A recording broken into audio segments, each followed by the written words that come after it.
지금부터는 수급을 통해서 종목들의 옥석을 가려보겠습니다. 수급 파이터! 오늘은 김태성 팀장님과 함께하겠습니다. 안녕하세요. 네, 안녕하세요. 네, 먼저 수급 동향부터 살펴보도록 하겠습니다. 오늘 또 오전보다도 낙폭이 커지고 있는 상황인데요. 네. 코스피, 코스닥 양시장 모두 개인만 900억 원가량 매수를 하고 있고요. 외국인과 기관은 역시나 동반 매도세를 보이고 있습니다.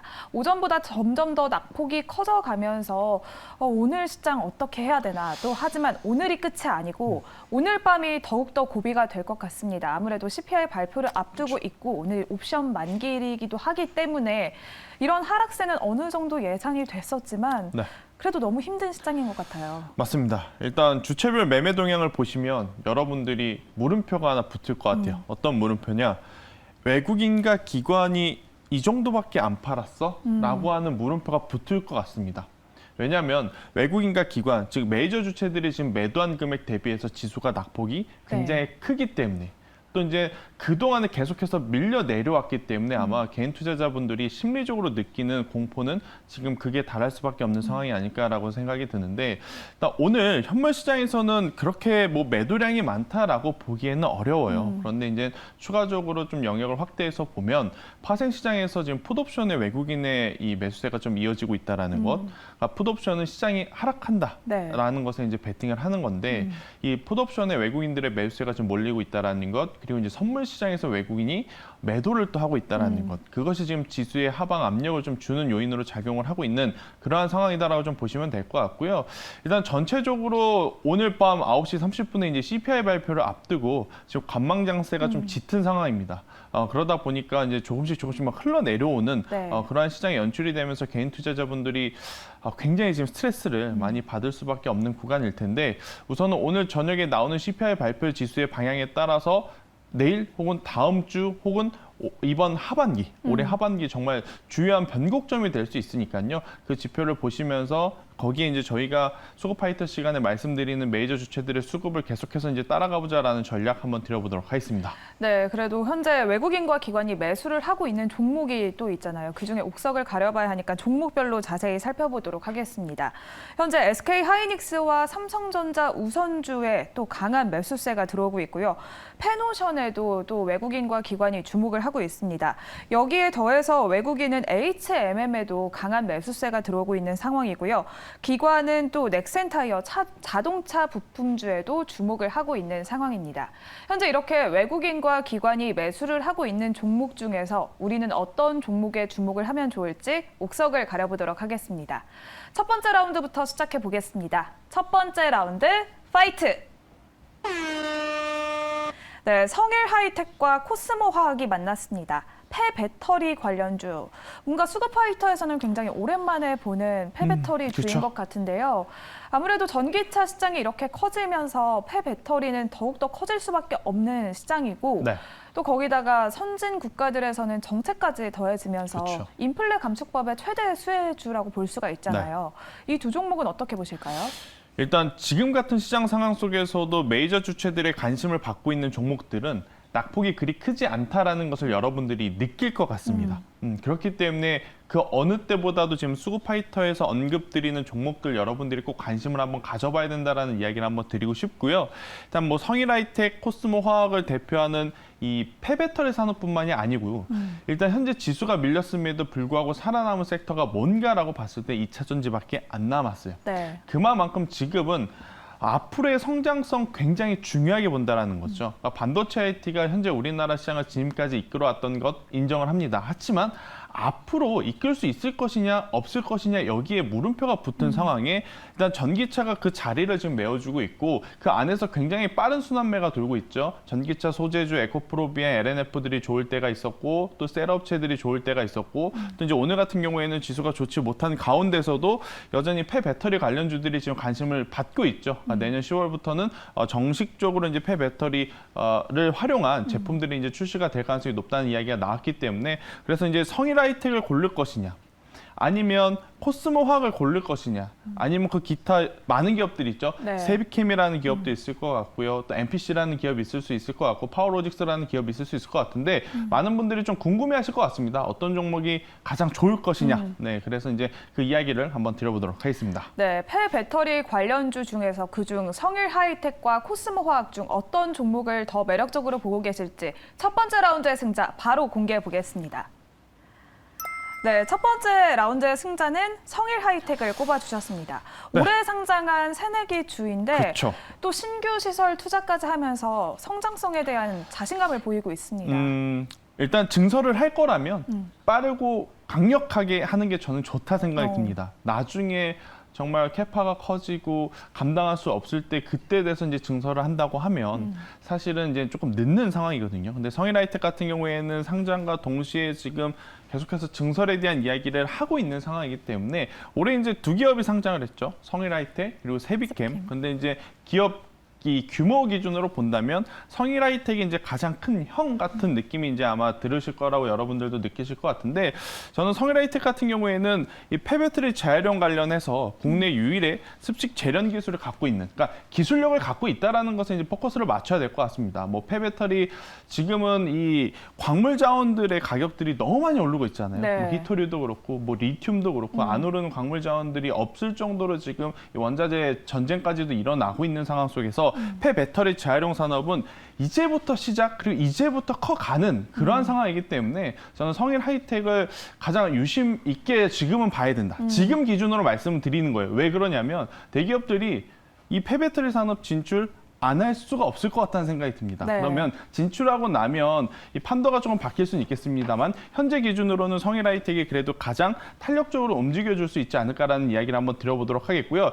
일단 신규 상장주이기 때문에 보호예수 물량이라고 하는 리스크는 존재합니다. 하지만 네. 저는 보호예수 물량에 따라서 만약 조정이 나오게 된다면 그 조정을 역발상으로 이용해서 매수를 해도 괜찮다라고 판단을 할 정도로 일단 성일하이텍 그리고 성일하이텍이 가지고 있는 본업 자체의 이 피지컬은 올해 하반기뿐만이 아니고요. 향후 2, 3년 동안 이 기업의 볼륨업을 좀 해줄 수 있는 상황이기 때문에 저는 현재 위치에서 관심 있게 보자라는 전략 한번 드려보도록 하겠습니다. 네, 올해 IPO 시장의 옥석으로 부상한 성일하이텍입니다. 또 3주 뒤에는 보호예수가 해제되긴 하지만 오히려 네. 그때 더 물량을 담아도 좋겠다라는 의견까지 주셨는데요. 그러면 성일하이텍의 가격 전략은 어떻게 세워볼까요? 네, 일단 뭐 성일하이텍 같은 경우에는 보호예수 물량이 계속해서 지금 일정대로 나오고 있었던 상황이에요. 그런데 이제 나올 때마다 모두 물량을 받아주면서 지금 올라갔기 때문에 이번에도 마찬가지로 보호예수 물량이 나온다 하더라도 너무 걱정하실 필요는 없지 않을까라는 생각이 들고 있고요. 일단 관심 있게 보실 분들은 손절선 12만 원만 좀 기억해 주시면 좋을 것 같습니다. 12만 원이 이탈이 되게 되면 나중에 다시 매수를 할 때 하더라도 매도를 하시는 게 저는 좋을 것 같다는 전략 드리도록 하겠고 여기서 상승을 하게 된다면 1차적으로는 박스 상단, 전 고점이라고 할 수 있는 16만 원대를 1차 목표가로 한번 제시 드려보도록 하겠는데요. 사실 이제 16만 원이 돌파하게 되면 저는 조금 더 높게 봐도 괜찮다라고 생각이 들어요. 그래서 지금 말씀드리는 전략은 단기적으로 좀 드리는 전략인데 중장기적으로 좀 보신다라고 하신 분들은 저는 20만 원 이상까지도 봐도 괜찮지 않을까라는 의견을 한번 드려보도록 하겠습니다. 네, 이렇게 첫 번째 폐배터리 관련주 중에서는 성일하이텍을 승자로 꼽아주셨습니다. 성일하이텍의 1차 목표가는 16만 원, 조금 더 장기적으로 본다면 20만 원 이상도 괜찮겠다라는 말씀을 주셨고요. 손절가는 12만 원 제시를 해주셨습니다. 그러면 두 번째 라운드로 바로 넘어가 보도록 하겠습니다. 두 번째 라운드, 파이트! 네, 나스미디어와 아프리카TV가 만났습니다. 미디어 섹터 중에서 아프리카TV는 많은 분들이 아실 테고 네. 나스미디어 역시 광고주로 또 이렇게 주목을 받고 있는데 그쵸. 아프리카TV부터 말을 하자면 일단 시장의 낙폭에 그대로 그쵸. 주가도 내림세를 보였잖아요. 그리고 나스미디어는 그래도 희소식이 하나 나오긴 했죠. 네. 일단은 아프리카TV 같은 경우에는 만약 카카오와 네이버가 없다면 네. 이 종목에 대한 이야기가 저는 가장 많았을 거라 생각이 들어요. 왜냐하면 카카오, 네이버 못지않게 작년에 굉장히 좋은 모습을 보였다가 그 이후에 정말 단 한 번의 반등도 없이 현재까지도 지금 강한 조정을 받고 있는 종목 이렇게 좀 말씀드릴 수 있을 것 같고요. 미디어 관련해서 나스미디어는 이제 광고 쪽에 이제 이 본업을 갖고 있는데 코로나 때도 굉장히 힘들었지만 결국 이겨냈고 지금 현재 금리 인상이라든지 인플레이션에 따른 기업들의 압박을 받고 있음에도 불구하고 좋은 성과들을 좀 낼 수 있는 뉴스들이 좀 많이 나오고 있어요. 그래서 과대 낙폭에 따른 반발 매수를 좀 이용을 해보는 것이 좋을 것이냐, 아니면 지금 같은 상황 속에서도 좋은 뉴스거리들이 계속 나오고 있는 기업에 이제 투자를 하는 것이 좋을 것인가 아마 많이 궁금해하실 것 같거든요. 그래서 이제 두 종목을 뭐 완전히 같은 섹터라고 좀 보기엔 어렵지만 그래도 한번 비교해서 말씀을 드려보도록 하겠습니다. 네, 나스미디어와 아프리카 TV 중 어떤 종목을 더 매력적으로 보고 계실지 두 번째 라운드의 승자 공개해 보겠습니다. 네, 두 번째 라운드의 승자는 나스미디어를 꼽아주셨는데요. 넷플릭스가 다음 달부터 광고 그렇죠. 요금제를 도입하겠다 하면서 나스미디어가 주목을 받았습니다. 네. 어떤 포인트 있을까요? 일단 아프리카 TV부터 간략하게 말씀을 드릴게요. 아마 아프리카 TV의 수급을 보면 왜 이렇게 외국인들이 많이 살까? 맞아요. 라고 생각을 하셨던 분들이 많을 것 같아요. 이렇게 주가가 많이 내려가는데 왜 이렇게 많이 살까? 근데 많이 살 만한 이유가 지금 딱히 없습니다. 그러니까 경쟁사에서 이 통신망을 쓰지 못해서 이 화질을 좀 내리기 때문에 그에 따른 뭐 반사 수혜를 아프리카 TV가 좀 받아볼 수 있겠다라는 뉴스가 있긴 하지만 사실 이제 그 이유 하나만으로 조정이 깊었던 주가가 다시 한번 추세를 일으키기에는 저는 현실적으로는 많이 어렵다라는 생각이 들어서 아프리카 TV 쪽보다는 좀 좋은 뉴스들이 나오는 나스미디어를 보는 게 맞지 않을까라는 생각이 듭니다. 일단 OTT 광고 도입으로 당연히 성장성은 확보가 되어 있죠. 제가 OTT 쪽은 계속 말씀 많이 드렸지만 예전에는 넷플릭스만 있었다면 지금은 너무 많아요.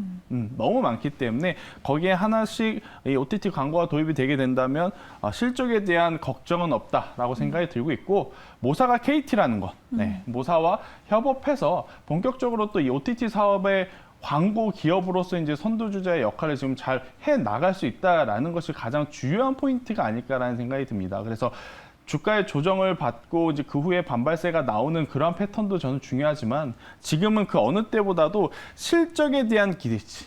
네, 이것을 좀 중요하게 봐야 되지 않을까라는 생각이 들어요. 그러니까 3분기 실적이 잘 나와도 주가가 가기 힘들 거예요. 네. 그런데 실적마저 안 나온다? 그럼 그 기업은 당분간 시장에서 소외받을 수 있다는 것이 가장 중요한 포인트가 될 것 같습니다. 그래서 실적 고려해봤을 때는 아프리카 TV도 물론 트레이딩 기준으로 보면 지금 위치 나쁘진 않다라고 생각이 들지만 안정적으로는 나스미디어의 한 표를 저는 더 던져줘야 되지 않을까라는 의견 드리도록 하겠습니다. 네, 조금 더 강한 희소식이 있는 나스미디어가 지금은 좀 더 매력적으로 보인다라는 그렇죠. 관점을 주셨는데요. 그러면 나스미디어의 목표가와 손절가는 어느 정도로 잡아볼까요? 네, 일단 나스미디어의 차트를 보면 정말 이번에 조정 잘 지나가고 있다라는 걸 느끼실 것 같아요. 그러니까 오늘 저는 종가에 매수를 해보시는 것도 굉장히 매력적이다라고 생각이 들고요. 만약에 여기서 올라가게 된다면 목표가는 37,000원 대신에 밀려 내려오게 된다면 손절가는 27,000원이라는 가격대. 그러니까 지금 27,000원이라는 가격대가 최근에 이탈할 수도 있었던 이평선 이탈 가격이거든요. 그래서 27,000원 이탈 시에는 조금 위험할 수 있으니까요. 손절가 27,000원 꼭 기억해 주시길 바라겠습니다. 네, 이렇게 두 번째 라운드의 승자는 나스미디어 꼽아주셨습니다. 목표가는 37,000원, 손절가는 27,000원 제시해 주셨습니다. 그러면 오늘 오후장에서 우리가 주목하면 좋을 만한 김태성 팀장님의 픽 종목도 바로 알아보도록 하겠습니다. 네, 오늘의 픽 종목은 포스코 엠텍을 가져와 주셨는데요. 네. 좀 리튬 관련주로 볼 수 있을 것 같은데 리튬 가격이 최근에 계속해서 상승세를 보이고 있습니다. 그쵸. 정부 비축량까지 고갈됐다고 하는데 일단 뭐 전기차 시장이 도래하면서 결국 이 희귀광물에 대한 수요는 계속 이어질 가능성이 높죠. 더욱이 지금 미국과 중국이 자존심 싸움을 펼쳐 나가고 있는 상황이에요. 미국은 반도체 쪽을 지금 공략을 하고 있고 그러면 중국은 어떠한 카드를 내걸 거냐라고 봤을 때 아무래도 리튬 혹은 히토류 이러한 원자재 광물들을 무기화할 가능성 굉장히 높다라고 좀 보시면 될 것 같습니다. 그래서 아르헨티나 쪽에 이제 리튬 호수를 가지고 있는 지분을 가지고 있는 포스코 엠텍이 그 지분 가치의 상승을 계속해서 받는다라고 한다면 저는 충분히 단기적으로 그러니까 중장기적으로 뭐 이 지분을 가지고 있다 그래서 주가가 올라간다라기보다는요, 단기적인 테마성 움직임이 충분히 한번 나올 수 있는 상황이다라는 이야기 한번 드려보면서요, 포스코 엠텍 현재 위치에서 한번 짧은 트레이딩을 노려보자라는 전략 드리도록 하겠습니다. 네, 단기적으로 포스코 엠텍을 노려보면 좋겠다라고 말씀을 해주셨는데요. 가격 전략 어떻게 세워볼까요? 네, 일단 뭐 포스코 엠텍의 차트를 놓고 보면 그러게요. 방송 제가 아까 네. 종목을 고르기 전에는 이렇게까지는 안 올랐었어요. 네, 그래서 제가 목표가를 8,000원을 제가 잡고 들어왔는데 어느새 이제 엄청나게 8,000원이 상승해서. 넘어 버렸네요. 일단은 그러면 종가에 매수를 하시고요. 손절가는 6,000원을 그대로 잡되 저는 여기서 한 번 더 상승을 하게 된다면 제가 2차 목표가를 이제 10,000원으로 제시드리려 했는데 2차 목표가를 이제는 1차 목표가를 이제 잡고 대응을 하면 괜찮지 않을까라는 전략 한번 드려보도록 하겠습니다. 네, 오늘의 픽 종목은 포스코 엠텍을 꼽아주셨습니다. 포스코 엠텍이 저희가 방송을 진행하는 동안 또 이렇게 네. 엄청난 수급이 들어왔습니다. 목표가는 10,000원으로 제시를 해주셨고요. 손절가는 6,000원 제시해 주셨습니다. 오늘 이렇게 김태성 팀장님과 함께 수급을 통해서 종목들의 옥석을 가려봤습니다. 오늘 말씀 고맙습니다.